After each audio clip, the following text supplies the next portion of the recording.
like a colorful aurora. It paints the world in hues of orange and white and more. I'm gonna start packing my bag. I'm leaving all worries behind. Let's go, I need to get my own summer style back.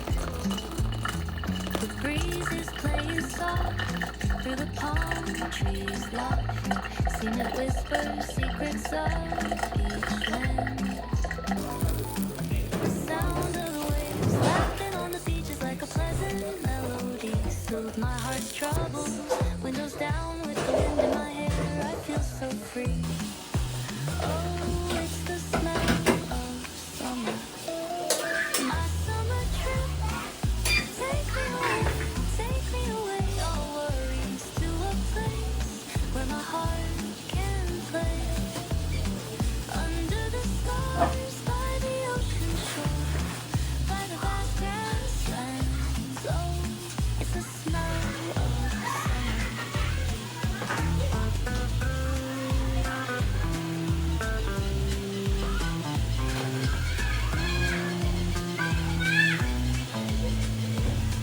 I find a hidden cove where the dolphins rove. I watch them dance in the ocean's cove. I build a sandcastle high. I touch the summer sky. I sit around a fire, share stories that will never tire. I found the feeling of summer.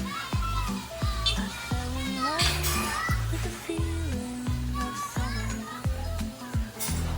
Breeze is playing soft through the palm trees loft. Seem to whisper secrets of each land. The sound of the waves lapping on the beach is like a pleasant. Hey, bom dia! Hoje é quarta-feira, são 10 horas da manhã e eu já zerei mais da metade das minhas tarefas. Isso me deixou extremamente feliz, porque faz algum tempo que eu não consigo esse feito. Eu tava sempre sobrecarregada, sempre deixando coisas para amanhã e hoje eu consegui zerar muita coisa. Graças a isso eu vou conseguir focar naqueles projetos que a gente sempre deixa um pouquinho para depois. Eu tinha criado um compromisso de gravar vídeos aqui pro YouTube, mas eu dei uma parada porque eu queria analisar o que eu achava que fazia sentido e o que não fazia sentido.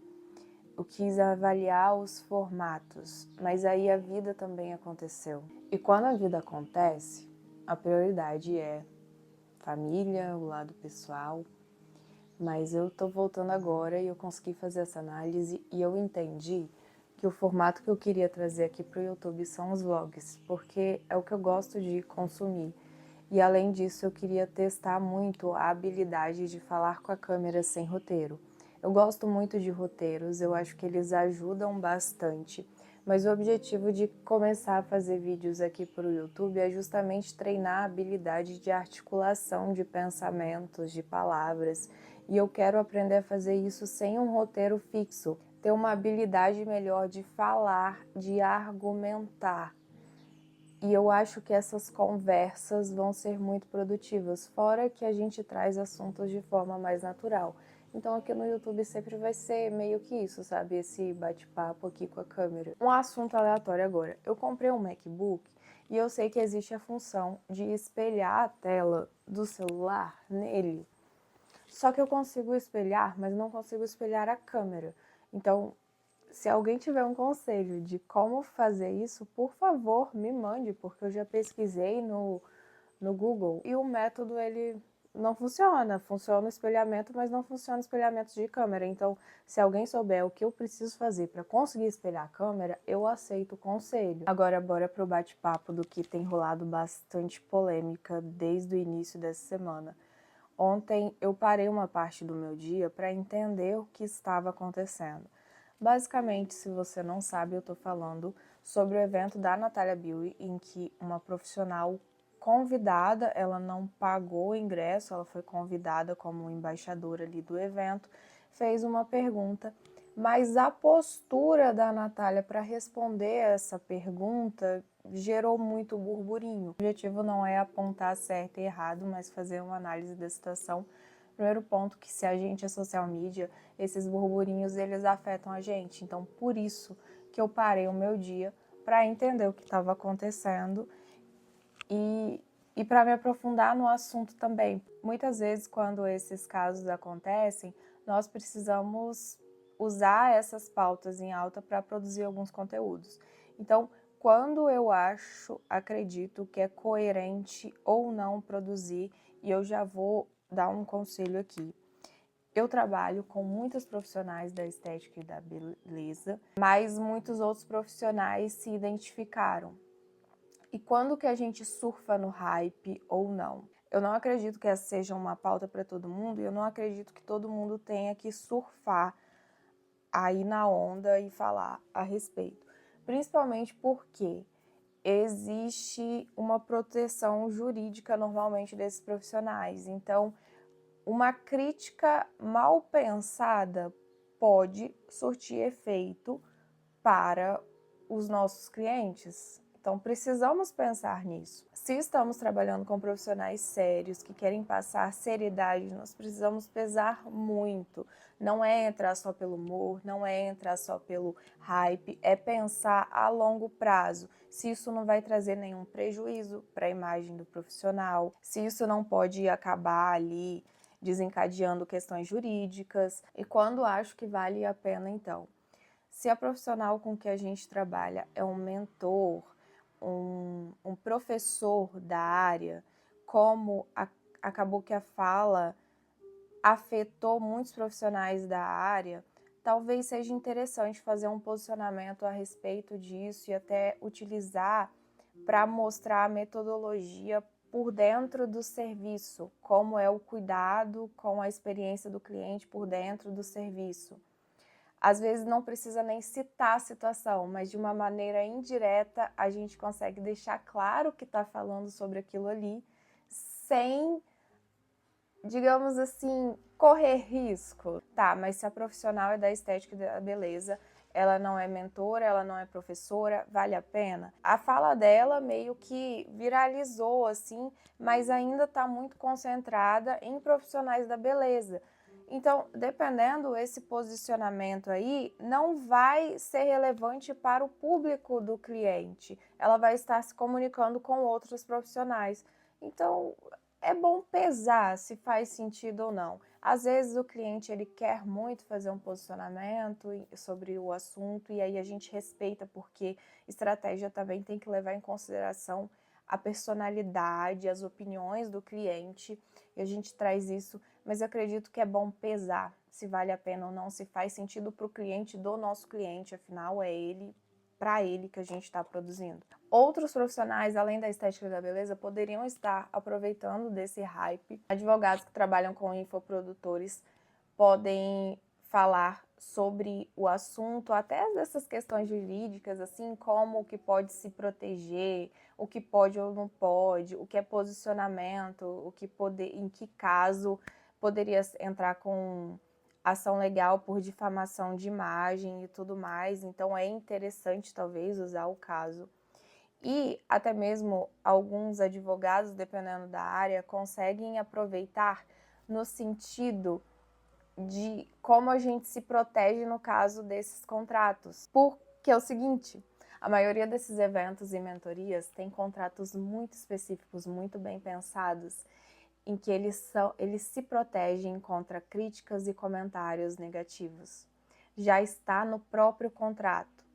O advogado ele pode trazer, não essa situação em específico, mas usar o fato de que todo mundo está de olho nisso para falar sobre esses contratos, se isso é permitido, se isso não é, o que é coerente e como que alguém que se sentiu lesado por alguma mentoria, algum curso e tudo mais, pode agir quando existem cláusulas assim no contrato.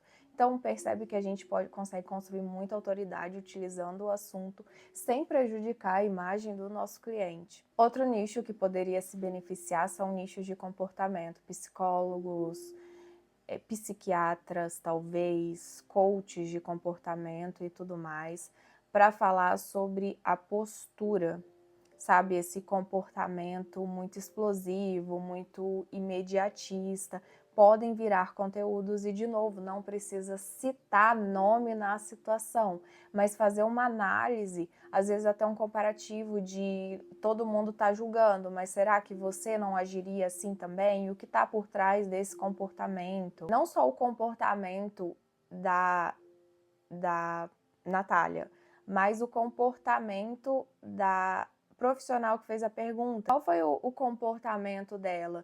E uma análise talvez interessante a fazer seria, situações como essa que ela passou ali geram traumas, por assim dizer. Então, como que você lida com esses traumas, com essa humilhação quase que pública, para construir uma personalidade mais forte e como que normalmente o que as pessoas normalmente fazem, como que elas ficam remoendo a situação para deixar elas ainda mais fragilizadas, né? Pesar essas duas coisas. Óbvio que eu falei de uma maneira que tem que estruturar essa headline e tudo mais, mas eu tô falando aqui de maneira bem livre. Eu não acho que a gente tem que aproveitar toda a pauta em alta, mas já que é isso que aconteceu e como isso faz parte do meu trabalho, eu resolvi compartilhar um pouquinho desses bastidores, porque pode ajudar alguém que está se questionando, ou até mesmo a ter ideias do que fazer, e compartilhar também o pensamento por trás, como que a gente avalia e como que a gente pensa um conteúdo usando esses momentos que estão em alta para gerar conexão, para gerar conteúdo de valor e tudo mais. E principalmente como que a gente pensa também se faz sentido na estratégia e se aquilo ali é responsável, porque também não é só criar qualquer conteúdo, a gente precisa pensar tanto no que o cliente pode ou não pode, porque muitos nichos têm restrições ali, tanto do conselho, e também se aquele conteúdo que a gente está criando não vai gerar um problema jurídico, talvez. Porque não é só o conselho, a gente tem que pensar que estamos falando sobre situações que envolvem terceiros, e é preciso muita, muita, muita responsabilidade com isso. Provavelmente, quando esse vídeo sair, o hype já vai ter diminuído, mas a gente consegue utilizar esse raciocínio em vários outros momentos. E é isso que está ocupando a minha cabeça nos últimos dias, então achei interessante falar. O bate-papo de hoje não poderia ser sobre outro assunto além desse, até porque eu tô aqui planejando os conteúdos dos clientes. Obviamente que eu tô pensando aqui, assim, a um período mais extenso do que apenas um hype. Eu tô fazendo o planejamento do mês e já é do mês de julho, porque junho já entrou e esses conteúdos de hype, eles entram casualmente quando faz sentido. Mas eu já tô planejando pro mês seguinte, assim.